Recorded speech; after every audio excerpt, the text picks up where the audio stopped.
తెలంగాణలో బడిగంట మోగింది. 50 రోజుల వేసవి సెలవుల తర్వాత మళ్లీ బడిబాట పట్టారు విద్యార్థులు. తెలంగాణలోని నేటి నుంచి పాఠశాలలు పునఃప్రారంభం కానున్నాయి. పాఠశాలల పునఃప్రారంభాన్ని ఓ వేడుకగా నిర్వహించాలని ప్రభుత్వం నిర్ణయించింది. ప్రతి పాఠశాలలో తోరణాలు కట్టి విద్యార్థులకు, తల్లిదండ్రులకు స్వాగతం పలకాలని అన్ని ప్రభుత్వ పాఠశాలలకు విద్యాశాఖ ఆదేశాలు జారీ చేసింది.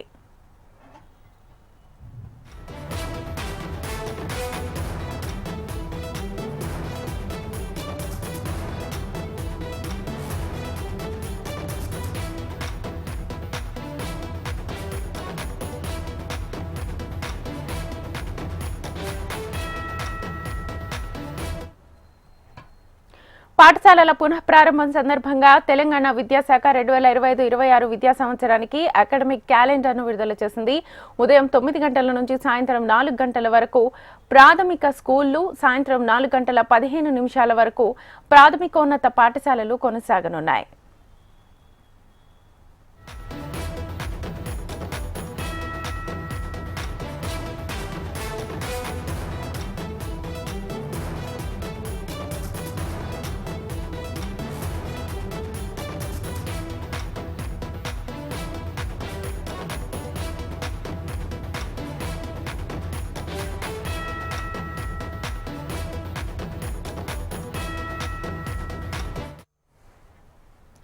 తెలంగాణలో బడిగంట మోగింది. 50 రోజుల వేసవి సెలవుల తర్వాత మళ్లీ బడిబాట పట్టారు విద్యార్థులు. తెలంగాణలో నేటి నుంచి పాఠశాలలు పునఃప్రారంభం కానున్నాయి. పాఠశాలల పునఃప్రారంభాన్ని ఓ వేడుకగా నిర్వహించాలని ప్రభుత్వం నిర్ణయించింది.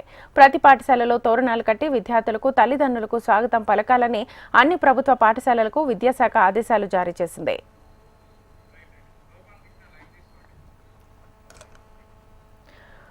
ఇక పాఠశాలల పునఃప్రారంభానికి సంబంధించి ఫుల్ డీటెయిల్స్ మా ప్రతినిధి గోపాలకృష్ణ అడిగి తెలుసుకుందాం. గోపాలకృష్ణ,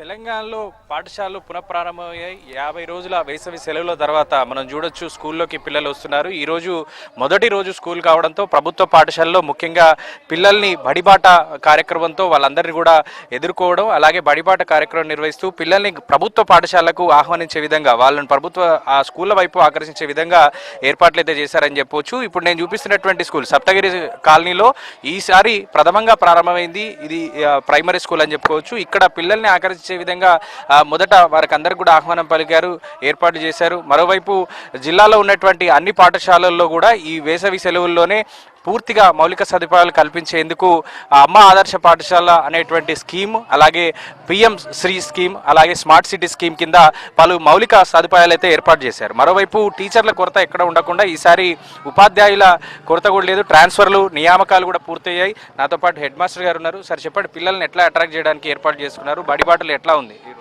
బడిబాటని మేము 6వ తరగతి నుంచి 6వ తారీఖు ముందే ప్రారంభించుకున్నాము. యాక్చువల్గా సమ్మర్ సెలవుల నుంచి మాకు సెలవులు ఇచ్చారు ఏప్రిల్ 23 తర్వాత. కానీ మేము పాత పాఠశాల చాలా కంజెస్టెడ్గా ఉండి అక్కడ నుండి కొత్త పాఠశాలకి ఈ సంవత్సరమే షిఫ్ట్ కావడం జరిగింది. ఈ రోజే పునః ప్రారంభం అవుతుంది కొత్త బడిలో. తర్వాత మేము జూన్ 1 నుండే బడిబాట ప్రారంభించుకొని మాకు హ్యాబిటేషన్ చాలా పెద్దగా ఉంది. ఈ ఏరియాలో గవర్నమెంట్ స్కూల్, ప్రైమరీ స్కూలు లేదు. మా హ్యాబిటేషన్ చాలా పెద్దగా ఉండడం వల్ల మేము టీచర్స్ని, అంగన్వాడీ టీచర్స్ని, తర్వాత రాజకీయ నాయకులతో కలిసి ఒక మీటింగ్ కండక్ట్ చేసుకొని ఒక ప్లాన్ అప్ టు 19th వరకు బడిబాట షెడ్యూల్ తయారు చేసుకొని రోజు ఒక కాలనీలో తిరగడానికి మొన్నటి వరకు ఒక హాఫ్ డే సెషన్ తిరిగాము. ఈరోజు బడి ప్రారంభమైంది కాబట్టి రేపటి నుండి 7 to 9 బడిబాట కార్యక్రమాన్ని తిరిగి ఈ సంవత్సరం 200కి తగ్గకుండా మా పిల్లల నమోదు సంఖ్యను పెంచడానికి కృషి చేస్తామని ప్రయత్నం చేస్తాం. Right.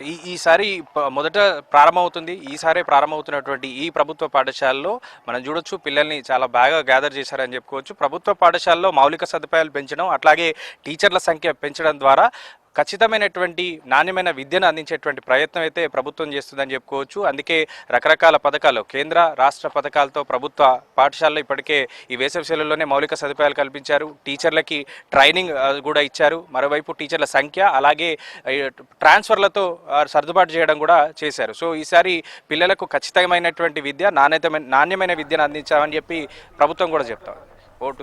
Right Gopalakrishna, thank you.